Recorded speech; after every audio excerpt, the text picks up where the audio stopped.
Good morning, our dear entrepreneurs. It has been a challenging but fruitful year for all of us this 2015. On behalf of TBC Management, I am happy to be able to welcome the new year with so much accomplishments, and all of this will made possible with all your trust and support for our innovations and enhancements. To our business partners, especially Munchen and Smart Communications, that provided us our exclusive short access code 8724. To our bank partners, suppliers, employees, our city stockists, mobile stockists, dealers, resellers worldwide, we really appreciate your support all throughout our journey, not only this year but from day one of Benefit of Corporations.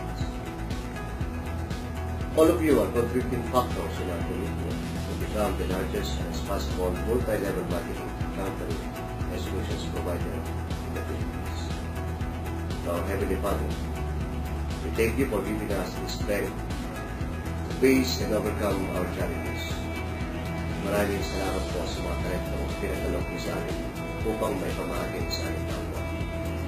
Please continue to guide us and bless all of us in our purpose of lifting the life of the Philippines.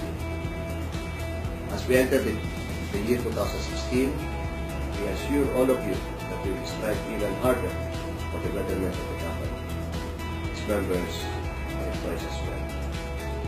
Ang bawat magiging bagong miyembro ay masaya natin tatanggapin bilang kapamilya. Ang aking pong opisina at ang opisina ng management ay mananatiling bukas ngayong 2016 at sa mga susunod pang taon upang tumanggap ng mga suwestyon, idea at maging sa inyong mga hinaing na pagtutulungan natin mabigyan ng aral at solusyon. Tulad po na lagi ko sinasabi, aatayin namin kayo tungo sa mga pangarap. Once again, let me express my unconditional love and appreciation for all of TBC family members. Mahal namin kayo lahat. Sagana at maligong bagong taon. Claiming, 2016 is our year. God bless us all. Maraming salamat po.